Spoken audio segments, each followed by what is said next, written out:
ಇನ್ನು ಪಂಚಮಸಾಲಿ ಸಮಾಜದಲ್ಲಿ ಈಗ ಶ್ರೀಗಳು ಮತ್ತು ಟ್ರಸ್ಟಿಗಳ ನಡುವೆ ಸಂಘರ್ಷ ಉಂಟಾಗಿರೋದು ನಿಮಗೆಲ್ಲ ಗೊತ್ತೇ ಇದೆ.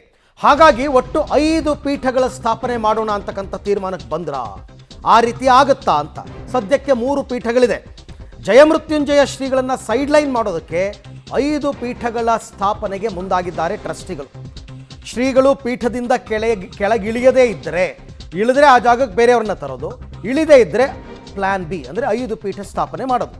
ಕೂಡಲ ಸಂಗಮ, ಹರಿಹರ, ಬಬಲೇಶ್ವರ ಪೀಠಗಳು ಸೇರಿ ಸದ್ಯಕ್ಕೆ 3 ಪೀಠಗಳಿದೆ. ನಿನ್ನೆ ಹುಬ್ಳಿನಲ್ಲಿ ಒಂದು ಸಭೆ ನಡೆದಿತ್ತು ಈ ವಿಚಾರಕ್ಕೆ ಸಂಬಂಧಪಟ್ಟಂತೆ. ಆ ಸಭೆಯಲ್ಲಿ 5 ಪೀಠ ಸ್ಥಾಪನೆಗೆ ಪ್ಲಾನ್ ಮಾಡಿದ್ದಾರೆ ಅಂತಕ್ಕಂಥ ಮಾಹಿತಿ ಗೊತ್ತಾಗ್ತಾ ಇದೆ. ಶ್ರೀಗಳ ಪ್ರಭಾವಕ್ಕೆ ಕಡಿವಾಣ ಹಾಕೋದಕ್ಕೆ ಈ ಪ್ಲಾನ್ ಅಂತೆ.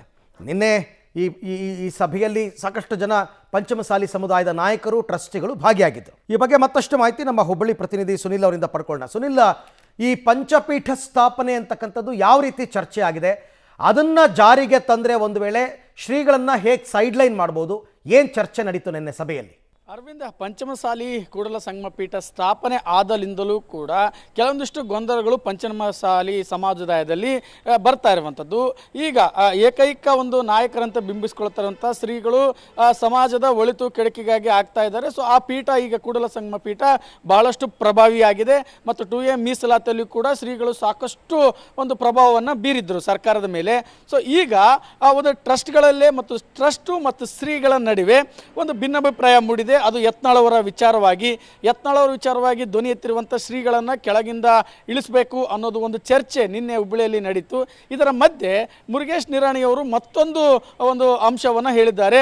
5 ಪೀಠಗಳನ್ನು ಸ್ಥಾಪನೆ ಮಾಡ್ತೀವಿ ಅನ್ನೋ ಮುಖಾಂತರ ಮತ್ತೊಂದು ಚರ್ಚೆ ಹುಟ್ಟುಹಾಕಿರುವಂಥದ್ದು. ಈಗಾಗಲೇ 3 ಪೀಠಗಳು ಪಂಚಮಸಾಲಿ ಸಮುದಾಯದಲ್ಲಿ ಇರುವಂಥದ್ದು. ಒಂದು ಹರಿಹರ ಪೀಠ, ಬಬಲೇಶ್ವರ ಪೀಠ, ಒಂದು ಕೂಡಲ ಸಂಗಮ ಪೀಠ. ಇವೆ ಬಬಲೇಶ್ವರ ಮತ್ತು ಹರಿಹರವನ್ನು ಹೋಲಿಕೆ ಮಾಡಿದರೆ ಕೂಡಲ ಸಂಗಮದ ಜಯಮೃತ್ಯುಂಜಯ ಸ್ವಾಮೀಜಿಗಳು ಸಾಕಷ್ಟು ಪ್ರಭಾವವನ್ನು ಬೀರಿದ್ದಾರೆ.